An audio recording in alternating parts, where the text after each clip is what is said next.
Salam kerahiman. Hari ini 1 Desember, di tanggal pertama di bulan yang terakhir. Dalam 1 bulan ini kita akan bahas tentang Bunda Maria, dan 1 bulan kemudian kita akan masuk ke tahun yang baru.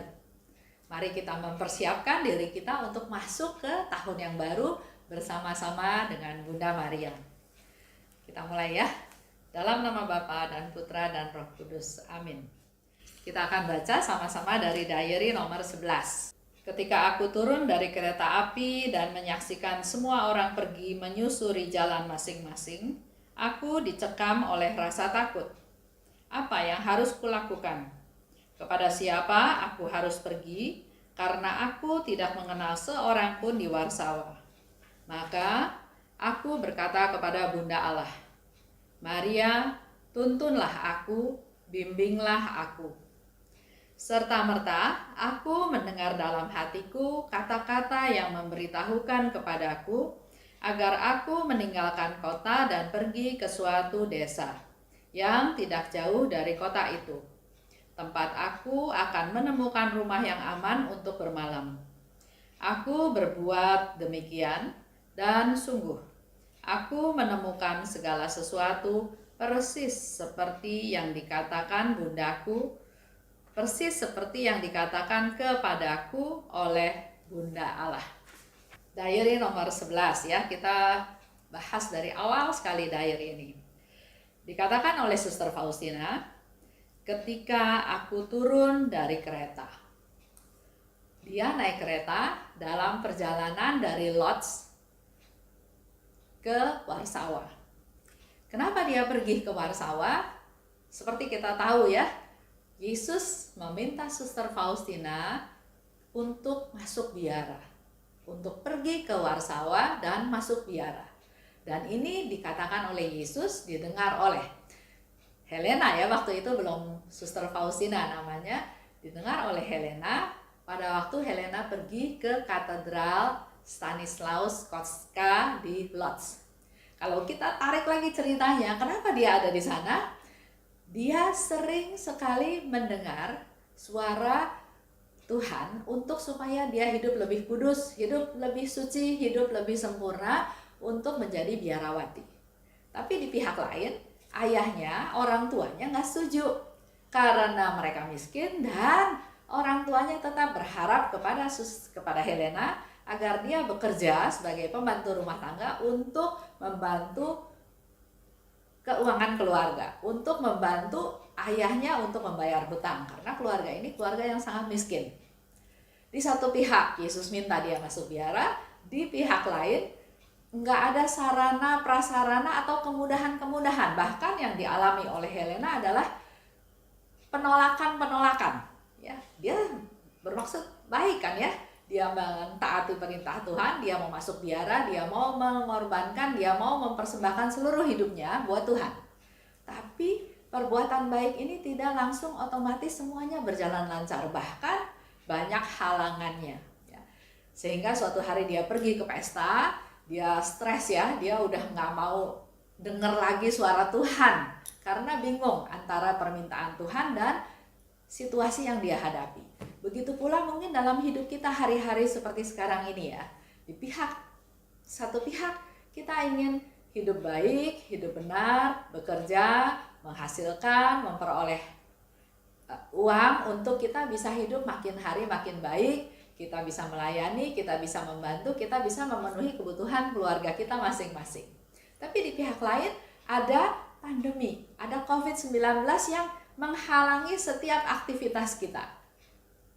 Di rumah saja, kemana-mana kalau harus pergi pun harus pakai masker, harus jaga jarak, harus rajin cuci tangan, karena virus COVID-19 masih ada di mana-mana dan tidak bisa diprediksi, tidak bisa dilihat, tidak bisa diketahui lebih dahulu. Nah, balik ke cerita Helena. Karena dia mengalami hal seperti itu, maka dia ikut sama kakaknya ke pesta dansa di Lodz. Nah, di pesta dansa itu dia melihat Yesus dengan tidak berpakaian, dengan tubuhnya yang luka-luka, dan Suster Faustina atau Helena tanya, Yesus, kenapa engkau sampai menderita seperti itu? Siapa yang membuat engkau menderita seperti itu? Dan Yesus katakan, berapa lama lagi saya harus menunggu engkau?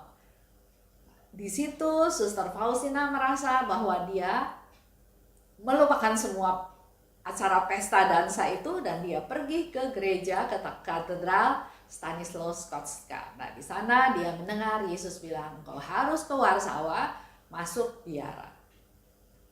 Dengan tekad yang bulat, akhirnya dia pergi ke Warsawa naik kereta. Nah, yang jadi problem cerita di nomor 11 ini adalah begitu dia sampai Warsawa, dia bingung harus kemana. Nggak ada direction, nggak ada perintah, nggak ada pesan, nggak ada referensi. Dia harus bagaimana? Sementara kita tahu ya, kalau di stasiun kereta api, begitu kereta apinya berhenti, stop, ya semua penumpangnya turun, mengambil arah jalan keluar, apakah ke kiri atau ke kanan, dan mereka sibuk dengan kegiatan mereka masing-masing. Sementara Helena kebingungan harus ke mana. Di sana dia berkata kepada Bunda Maria, ya, apa yang harus aku lakukan? Kepada siapa aku harus pergi? Ya, di situ dikatakan, aku berkata pada Bunda Allah. Karena memang Helena ini berdevosi kepada Bunda Maria. Dia punya relasi yang dekat dengan Bunda Maria. Pada saat dia panik, pada saat dia bingung, dia tahu dia punya Bunda.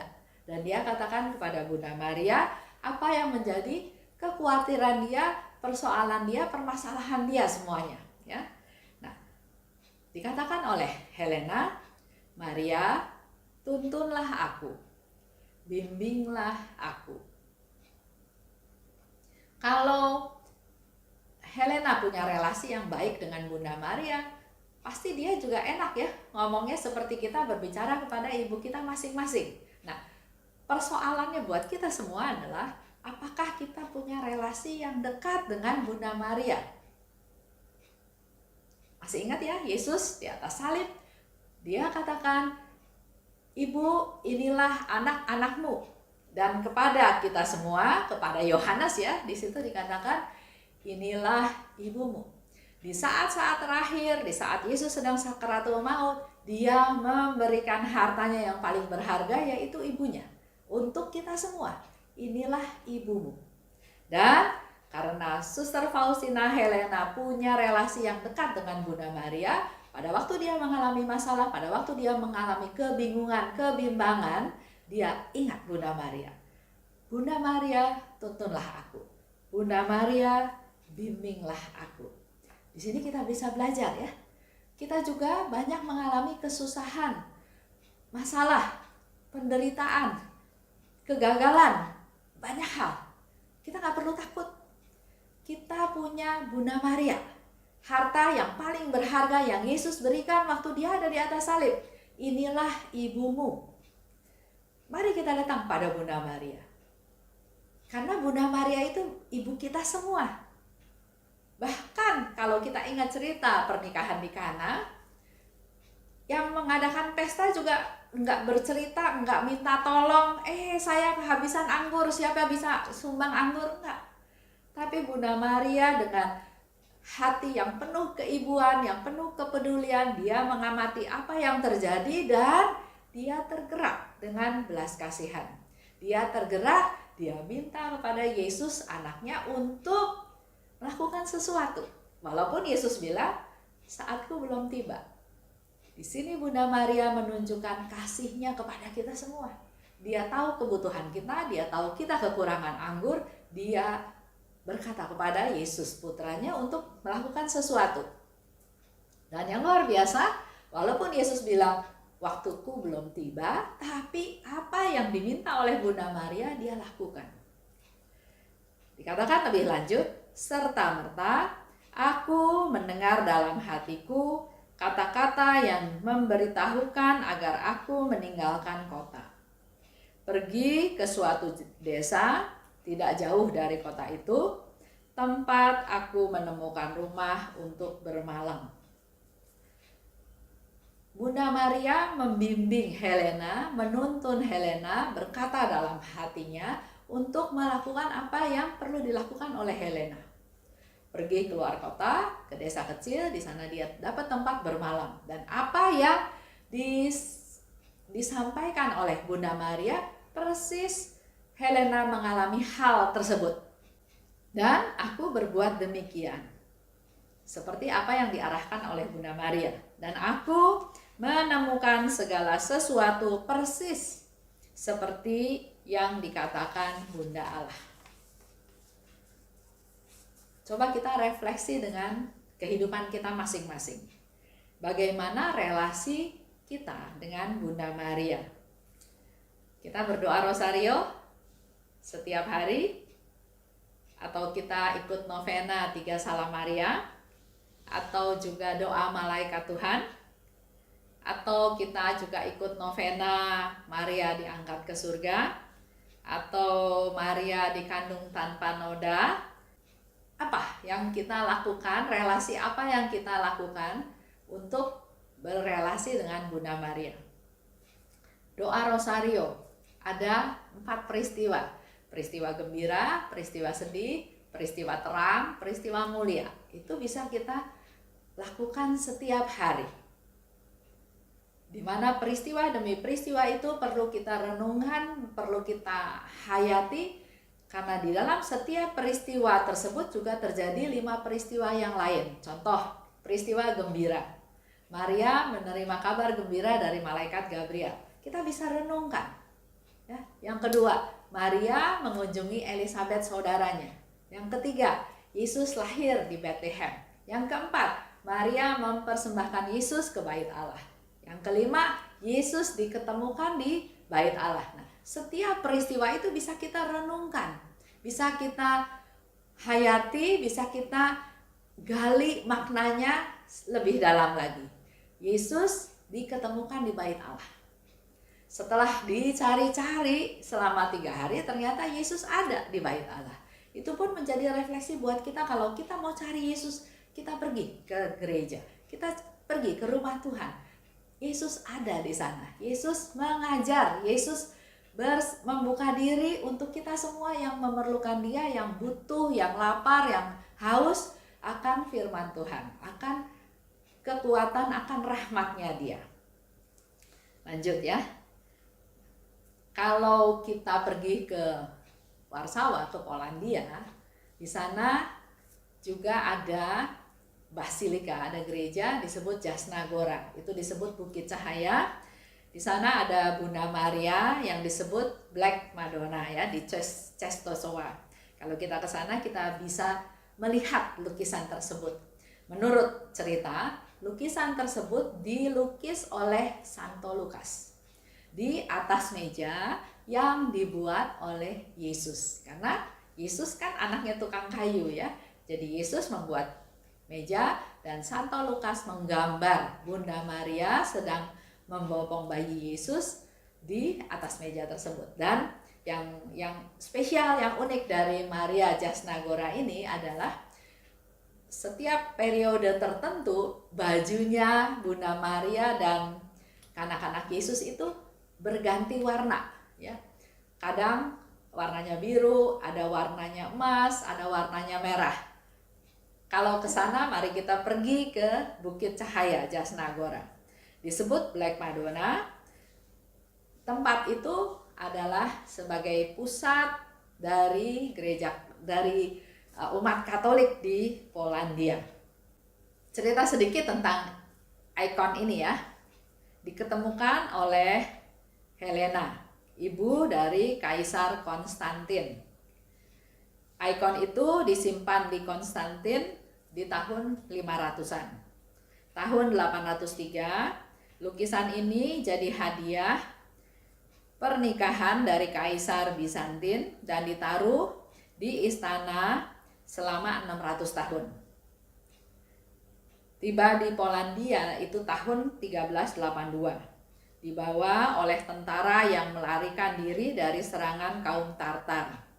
Selama penjarahan di kota Belz, awan menaungi kapel di mana lukisan Bunda Maria tersebut ditempatkan. Tahun 1386 didirikan biara untuk tempat lukisan tersebut. Tahun 1430 Ada tentara yang menyerang biara tersebut, ya. Tentara dari kawanan Husit ditulisnya ya. Dia menyerang, merampok biara tersebut dan merobek lukisan tersebut dengan pedangnya. Lukisan ini mau dibawa pergi, ditaruh di atas kereta, ya. Tapi ternyata keretanya nggak mau jalan. Karena keretanya nggak mau jalan, maka akhirnya lukisan itu dilempar ke lumpur, tapi sebelumnya dicoret-coret dulu atau disobek oleh pedang. Kalau kita melihat lukisan ini, memang di wajahnya Bunda Maria ada 3 sayatan bekas disayat pisau, ya. Tapi waktu si orang jahat ini mau menyayat yang ketiga, si tentara ini jatuh dan meninggal. Para biarawan berusaha menutup luka tersebut. Jadi walaupun sudah ada cacatnya ya, ada bekas goresan pedang, lukisan tersebut berusaha diperbaiki, dicat lagi supaya cacat itu nggak kelihatan. Tapi yang terjadi, luka tersebut muncul lagi. Jadi nggak pernah bisa diperbaiki. Akhirnya ya dibiarkan seperti itu aja. Nanti kalau Bapak Ibu ke sana bisa lihat ya, di mana gambar Bunda Maria itu ada 3 sayatan bekas pedang di wajahnya. Gambarannya Bunda Maria dan kanak-kanak Yesus, dan orang Polandia berdevosi kepada Bunda Maria. Oleh sebab itu nggak heran ya kalau si Helena kecil ini juga sudah punya relasi yang begitu dekat dengan Bunda Maria. Kita lanjut. Terjadi mukjizat pada tahun 16 terjadi mukjizat pada tahun 1655. Tentara Swedia dikepung di Czestochowa ya, di situ ya. Prajurit Polandia berdoa di depan lukisan tersebut dan ternyata musuh mundur. Tahun 1956 Raja John Casimir mengangkat atau menyebutkan bahwa Black Madonna dari Czestochowa ini menjadi Ratu Polandia, menjadi pelindung dari rakyat Polandia, menjadi ibu kota rohani dari Polandia ya, Czestochowa tersebut. Mukjizat ini diakui oleh Bapak Paus Clement ke-11 di tahun 1717, dan tahun 1925 Bapak Paus Pius ke-11 menentukan tanggal 3 Mei, tanggal perayaan dari Bunda Maria Black Madonna ini, Bunda Maria Czestochowa. Itu sedikit cerita tentang Bunda Maria ya.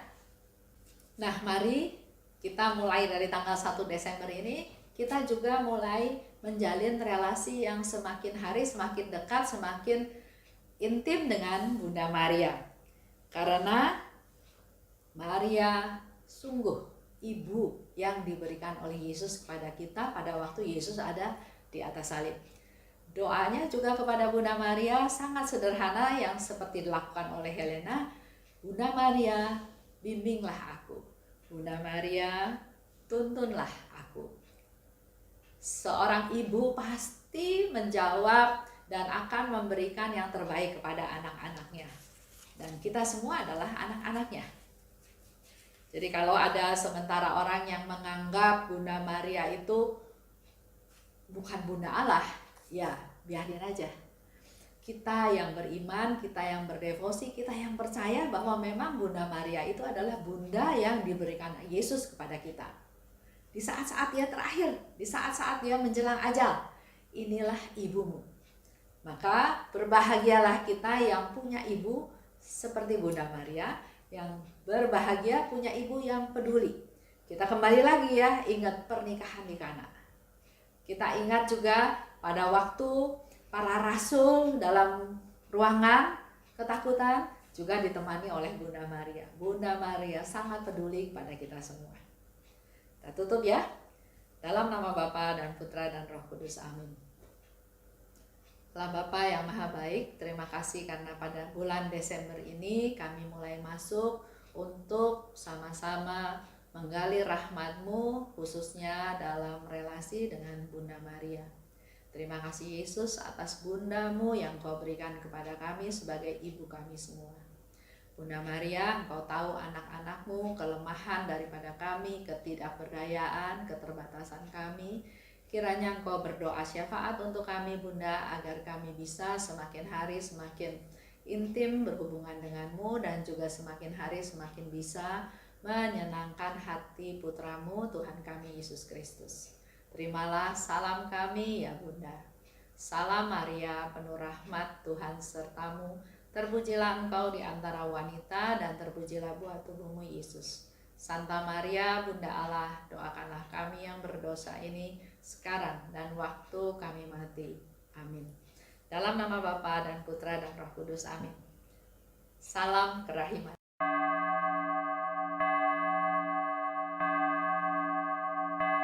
Hatiku dipenuhi sukacita ketika Bunda Maria datang. Dia datang berkunjung kepadaku sambil memopong bayi Yesus. Hatiku dipenuhi sukacita ketika Dia menyapaku. Dengan lembut serta kasih sayangnya, Dia menyejukkan hatiku. Dia berkata, janganlah aku takut, karena Dia selalu bersama. Terima kasih ya Yesus, karena Engkau memberikan Bunda-Mu padaku.